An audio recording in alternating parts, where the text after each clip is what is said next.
शिक्षा वह दरवाज़ा है जिसे खोलकर आप अपनी तरक्की के सभी रास्ते खोल सकते हैं। किताबें खुद चुप रहती है, लेकिन जो इन्हें पढ़ लेता है उन्हें बोलना और लड़ना सिखा देती है।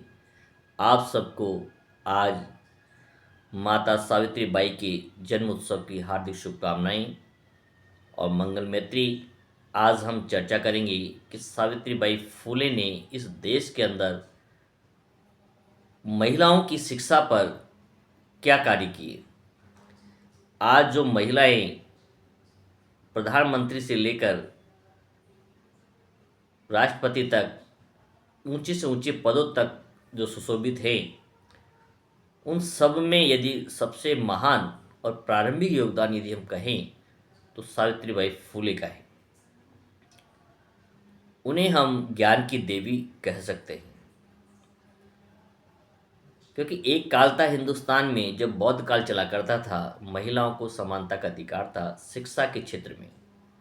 तथागत गौतम बुद्ध ने भी अपने भिक्षु संघ के अंदर महिलाओं को भी उसी प्रकार से स्वीकृति प्रदान की, शामिल होने की और ज्ञान को ग्रहण करने की, शिक्षा प्राप्त करने की जितनी स्वीकृति या सहमति पुरुषों को दी, तो महिला वर्ग और पुरुष वर्ग दोनों समान रूप से बौद्ध काल में शिक्षा ग्रहण किया करते थे।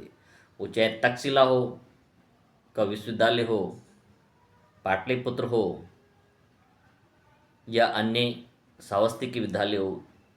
हर इतिहास को यदि हम देखेंगे तो ये पाएंगे कि बौद्ध काल में महिला शिक्षा पर सबसे अधिक कार्य हुआ।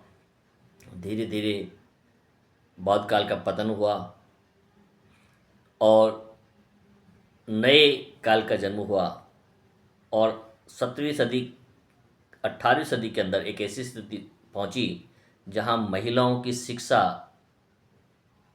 पर लगभग विराम लग गया और महिलाओं को चार दीवारी के अंदर कैद रहने पर मजबूर कर दिया।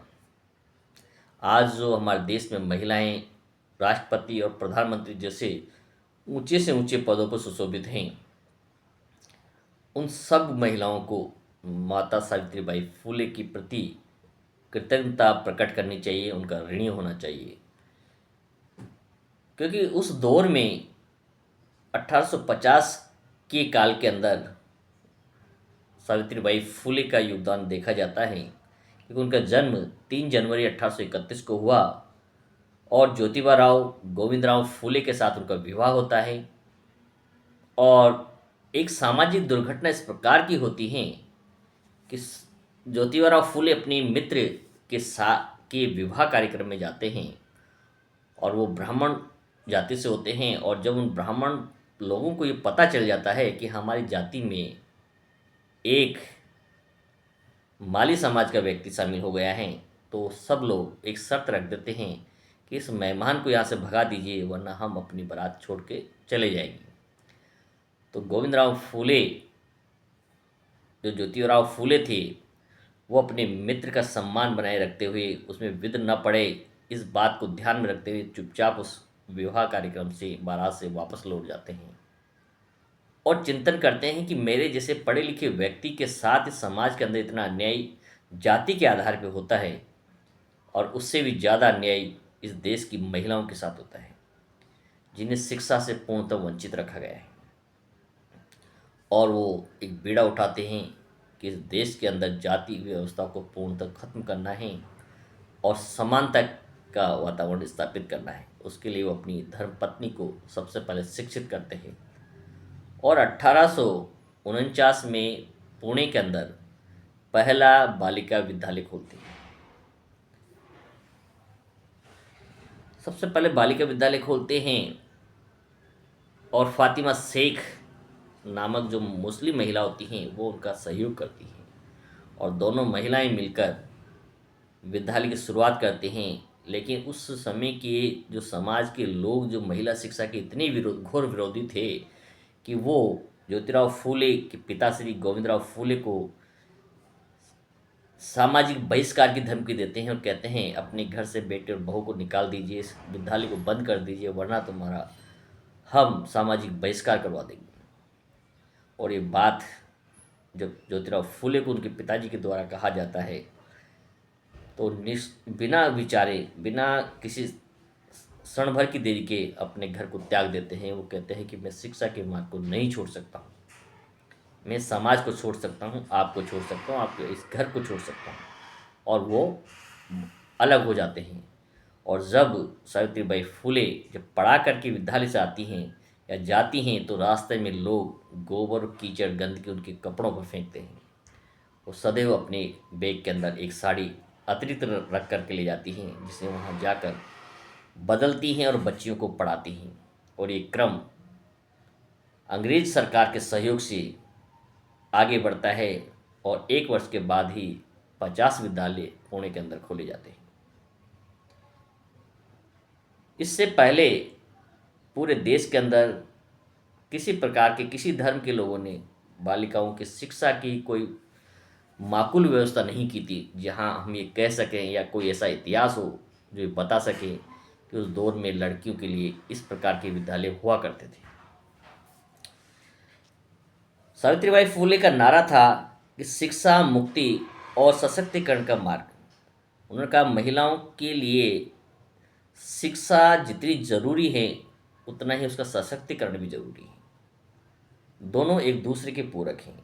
महिलाओं के अधिकार एक विशेष अधिकार नहीं है, बल्कि मानव अधिकारों का एक बुनियादी पहलू है। महिलाओं को शिक्षित करके हम पीढ़ियों को शिक्षित करते हैं। यहाँ से ये बात समाज के अंदर फैली कि एक लड़का पढ़ेगा तो सिर्फ एक परिवार तरेगा, लेकिन एक लड़की यदि पढ़ेगी तो उसके 2 परिवार तरेंगे। और एक न्यायपूर्ण समाज के निर्माण करते हैं। न्याय तब तक नहीं मिल सकता है जब तक कि वह कतार में खड़ी हुई आखिरी महिला तक न पहुंच जाए, और ये न्याय शिक्षा के बिना संभव नहीं था। उनका लक्ष्य नारियों का चहुमुखी विकास करना था।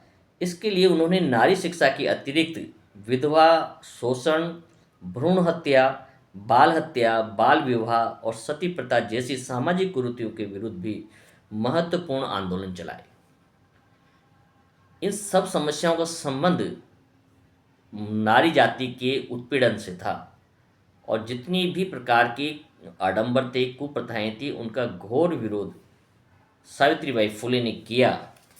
और महिलाओं को जो बराबरी का, शिक्षा का अधिकार है, उसमें उनके योगदान को कभी नहीं भुलाया जा सकता है।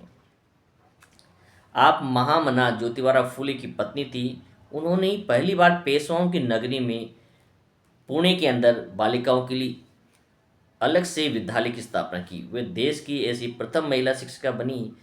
इसके लिए उनके अनेक प्रकार के लज्जित और प्रताड़ित करने वाले कई कार्य समाज ने उनके साथ किए, परंतु वह अपनी मंजिल की ओर अग्रसर होती रही। क्रांति ज्योति सावित्रीबाई दृढ़ इच्छा शक्ति की महिला थी।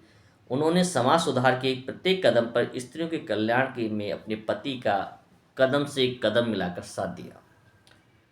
तो कहने का तात्पर्य है, प्रत्येक बालिकाओं के लिए, महिलाओं की, उन शिक्षित महिलाओं के लिए जो राजकार्य कर रही हैं, से राज की सेवाओं में हैं या शिक्षण कार्य कर रही हैं, उन सबको ये जानकारी होनी चाहिए कि यदि इस देश के अंदर सावित्रीबाई जैसी क्रांतिकारी महिलाएं नहीं होती तो शायद आज भी महिलाओं को वो हक और अधिकार शिक्षा को प्राप्त करने का नहीं मिल पाता। तो इस देश के अंदर जो शुरुआती लड़ाई जो लड़ी बालिकाओं शिक्षा के लिए, वो सावित्रीबाई फुले ने लड़ी। इसके लिए हम सबको उनके लिए कृतज्ञ रहना चाहिए, उनका आभार प्रकट करना चाहिए, और हम सब उनके लिए उनके ऋणी रहेंगे जीवन भर कि उन्होंने एक समरसता का पाठ इस देश को पढ़ाया। और शिक्षा जब तक जिस समाज के अंदर पर्याप्त मात्रा में नहीं है और महिलाओं तक नहीं है, जब तक उस समाज के अंदर अंधविश्वास का अंत कभी नहीं हो सकता है। भेदभाव, असमानता का वातावरण तभी समाप्त हो सकता है जब समाज का प्रत्येक वर्ग शिक्षित हो और शिक्षा से पूर्ण हो, और शिक्षा भी अधूरी नहीं, संपूर्ण शिक्षा उसे प्राप्त करने का अधिकार दिया जाए। इसी के साथ सभी को नमो बुद्धाय, जय भीम।